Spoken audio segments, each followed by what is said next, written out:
एक सवाल मेरे जहन में बार बार आता है कि एक ही वक्त पर एक ही मुहूर्त में पैदा हुए लोगों का भाग्य और कर्म अलग अलग कैसे हो सकता है कि वो अलग अलग काम कर रहे हो। एक बार की बात है, एक राजा के जहन में भी यही सवाल आया। उन्होंने अपनी सभा में सारे विद्वानों को बुलाया और पूछा कि मैं अपनी जन्म पत्रिका देख रहा था, उसमें मैंने देखा कि मेरा राजा बनने का योग था, लेकिन मेरा सवाल यह है कि उसी वक्त में, उसी मुहूर्त में जब मैं पैदा हुआ, उसी वक्त बड़े सारे और बच्चे पैदा हुए होंगे, लेकिन वो सब राजा क्यों नहीं बने। ये सवाल सुनकर के हर कोई चौंक गया। उनको समझ नहीं आ रहा था कि क्या जवाब दें। तो एक ज्योतिष खड़े हुए, उन्होंने कहा कि देखिए राजा साहब, सवाल तो आपको बहुत बढ़िया है, लेकिन इसका जवाब आपको मिलेगा यहां से कोसों दूर घने जंगल में एक महात्मा तपस्या कर रहे हैं, उनके पास आप जाइए। राजा ने कहा ठीक है। राजा साहब गए, अकेले निकल गए, घोड़े पर सवार होकर के जंगल के बीचों बीच पहुंचे तो देख रहे हैं कि जो महात्मा थे वो आग में से अंगार निकाल करके खा रहे थे, यानी कि गर्मा गर्म जो कोयला है उसे खा रहे थे। तो उन्हें समझ नहीं आया कि बाबा जी कर क्या रहे हैं। पहुंचे उनके पास में जाकर के पूछा कि बाबा जी, मेरा सवाल ये था कि एक ही वक्त में जिस तरीके से बच्चे पैदा होते हैं, सब राजा क्यों नहीं बने। तो महात्मा जो थे गुस्सा हो गए, बोले कि तुम्हें इसका जवाब मैं नहीं दे सकता, और दूर जाओ, झरने के पास में एक और महात्मा जो है वो तपस्या कर रहे हैं, वो तुम्हें इस सवाल का जवाब देंगे। राजा साहब को क्योंकि सवाल का जवाब जानने की बड़ी उत्सुकता थी, वो वापस से घोड़े पर सवार होकर के पहुंचे जंगल के और आगे।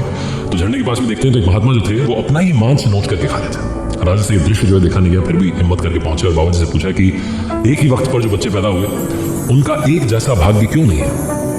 महात्मा और गुस्सा आ गया, बोले कि मूर्ख इंसान यहाँ से निकल जाओ और बहुत दूर चला जाए, एक गांव मिलेगा, उस गांव में एक 4-5 साल का बच्चा मरने वाला है, इससे पहले कि वो मर जाए उससे जाकर के अपने सवाल का जवाब मांग ले। राजा को समझ नहीं आया कि खेल चल कर रहा है, 2 महात्माओं से मुलाकात, अब तीसरे बच्चे से मिलना है जो कि मरने वाला है। घोड़े पर सवार होकर के ये राजा फिर से पहुंचा और उस गांव में पहुंचा जहां पर 4-5 साल का बच्चा था। देखा तो उसके मम्मी पापा, परिवार सब लोग बैठे हुए हैं, वैद्य खड़े हुए हैं, बच्चा लेटा हुआ। तो उससे पूछा बच्चे से कि मेरा एक सवाल है। 2 बाबा जी ने कहा कि आप ही जवाब दे सकते हैं। तो बच्चा हंसते हुए बोला कि राजा, मैं आपको बताना चाहता हूं कि वो जो 2 महात्मा मिले और मैं जो हूं, हम तीनों आपके भाई रहे। 7 जन्म पहले हम चारों राजकुमार थे और एक बार जंगल में भटकते भटकते 2-3 दिन हो गए, भूखे प्यासे घूम रहे थे, तभी हमें आटे की पोटली मिली और हम चारों ने रोटियां बना ली। हम खाने वाले थे कि बाबा जी वहां गए। बाबा जी ने कहा कि मुझे खाने के लिए एक रोटी दे दो।